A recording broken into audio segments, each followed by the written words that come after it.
हाय दोस्तों, मैं हूं सनील। ये वीडियो मैं वो लोगों के लिए बना रहा हूं जो स्टॉक मार्केट में इंटरेस्टेड है और on a long term basis कुछ पैसा कमाना चाहते हैं। They want to leverage their money. So ये वो लोगों के लिए नहीं है, खासकर जो ट्रेडिंग करते हैं। ये वही लोगों के लिए हैं जो लॉन्ग टर्म में इन्वेस्ट करके पैसे कमाना चाहते हैं। और बहुत सारे लोगों के पास ऐसा एक डाउट होता है कि इक्विटी मार्केट या तो फिर शेयर मार्केट है, इसमें कैसे कंपनियों में मुझे इन्वेस्टमेंट करना है। लाइक आपको लार्ज कैप्स है, मिड कैप्स है या फिर स्मॉल कैप्स है। तो लोग ऐसा कंफ्यूज हो जाते हैं कि किस में इन्वेस्टमेंट किया जाए।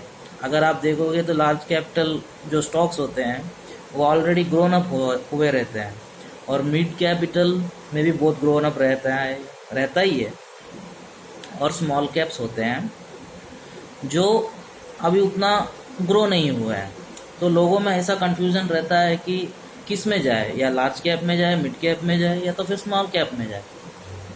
जनरल केसेस लोग ऐसे सोचते हैं कि अगर स्मॉल कैप हो तो शायद मैं ज़्यादा प्रॉफिट कमा पाऊँगा, या मिड कैप हो तो फिर और थोड़ा कम, लार्ज कैप हो तो बिल्कुल ज़्यादा नहीं कमा पाऊँगा क्योंकि ऑलरेडी ग्रो हो चुका है। मगर दरअसल एक्चुअली होता क्या है, ये एक मार्केट का जाल होता है। हाँ, क्यों बोले तो आप देखो तो स्मॉल कैप्स जो कंपनीज होते हैं वो एन नंबर ऑफ कंपनीज होते हैं, यानी कि बहुत सारे कंपनीज होते हैं जो लिस्टेड है मार्केट में। और मिड कैप कंपेरेटिवली कम होते हैं और लार्ज कैप कंपेरेटिवली और कम होता है।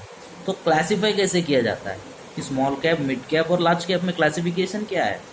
पहली बात है, जो कंपनी 5,000 करोड़ से कम मार्केट कैपिटलाइजेशन के होते हैं वो स्मॉल कैप के अंदर आते हैं, और जो 5,000 करोड़ से 20,000 करोड़ के बीच में होते हैं वो मिड कैप में आते हैं, और 20,000 करोड़ के ऊपर के सब लार्ज कैप में आते हैं। तो प्रोबेबिलिटी ये होती है कि लार्ज कैप कंपनियां ज़्यादातर जल्दी डूबती नहीं हैं। ये बात आपको ध्यान में रखना पड़ता है। जब आप पहले इन्वेस्टमेंट करने आते हो तो आपको ये सोच के आना है कि हमें ऐसे कंपनी में इन्वेस्ट करूं जो ज़्यादा स्टेबल हो। क्यों? क्योंकि आप लॉन्ग टर्म जाना चाहते हो, और लॉन्ग टर्म में जो लार्ज कैप कंपनीज होती हैं, जो बड़ी कंपनीज होती हैं, जो बड़ी मात्रा में उनके एस्टेब्लिशमेंट्स हैं, वो ज़्यादा स्टेबल रहती हैं। और जब ऐसे सिचुएशंस आते हैं जैसे कि बहुत बड़ा सा ये हो गया, लाइक डिमोनेटाइजेशन हो गया, जीएसटी आ गई, फिर बाद में कोरोना, अभी जो कोरोना का टाइम आ गया, ऑफ कोर्स उनमें भी गिरावट आती है, लेकिन बाद में जब वो ग्रो होती है तो बराबर पकड़ के फेज में आकर रुक जाती है।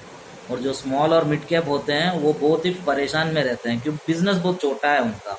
और दूसरी बात ये है, जो लार्ज कैप कंपनीज होते हैं वो पहले से एस्टैब्लिश्ड है, मतलब वो पॉलिटिकली देखा जाए या तो फिर बिजनेस का जो उनका सप्लाई चेन होता है वो भी वेल एस्टैब्लिश्ड रहता है, और उनके पास इतना कैश सरप्लस होता है कि वो लिक्विडिटी को मैनेज कर पाते हैं, जो मिड कैप और स्मॉल कैप नहीं कर पाती है ज़रा ज़रा, मतलब मोस्ट ऑफ द केसेस, सब नहीं।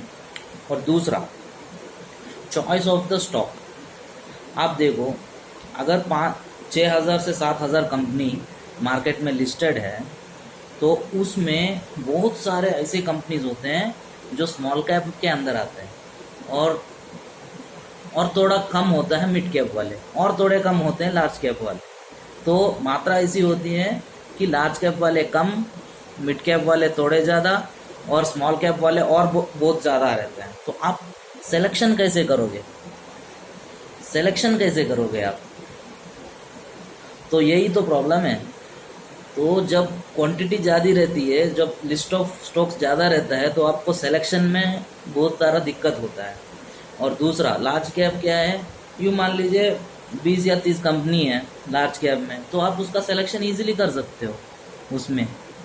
दूसरा, आपका स्टेबिलिटी रहता है। तीसरा, और आप ऐसा मत सोचिए कि वहाँ पे ग्रोथ बहुत कम होगा, वो भी दरअसल प्रॉपर ग्रोथ ही देता है। ऐसा नहीं है। क्यों? अब मान लीजिए एक कंपनी है जिसके पास 1 लाख करोड़ की प्रॉपर्टी है या तो मार्केट कैपिटलाइजेशन है, और जाते जाते 10 साल के बाद आपको क्या लग रहा है कि 1 लाख करोड़ 1 लाख का करोड़ ही रहेगा? ऐसा थोड़ी हो सकता है। जब स्मॉल कैप वाले का ग्रो हो रहा है तो लार्ज कैप वाला भी ग्रो होगा ना। तो सबको तो ग्रो होना ही है, अल्टीमेटली इंडिया इज ग्रोइंग। तो ऐसा है, आप ये गलत फहमी में मत रहिए कि कम ग्रो हो जाएगा या तो फिर ऐसा हो जाएगा। मिलेगा, और स्टेबल स्टेबल भी रहेगा लार्ज वाला। और स्मॉल में अगर लक है, लक, अगर आपका लक क्लिक हो गया ना तो बम्पर लॉटरी है। और लार्ज कैप में ऐसा नहीं है, लक से नहीं जाता है, ज़्यादा लक कम रहता है और होना ही है, बस ऐसा हो जाता है बस। लार्ज कैप का ये एक फ़ायदा है कि ये है। और अब जब आप सिलेक्शन कर रहे हो लॉन्ग टर्म के लिए, तो मेरा प्रेफरेंस तो यही रहेगा कि आप ज़्यादा से ज़्यादा लार्ज और मिड कैप में जाइए, स्मॉल कैप में मत जाइए जब लॉन्ग टर्म इन्वेस्टमेंट के लिए सोच रहे हैं। और बस, थैंक यू।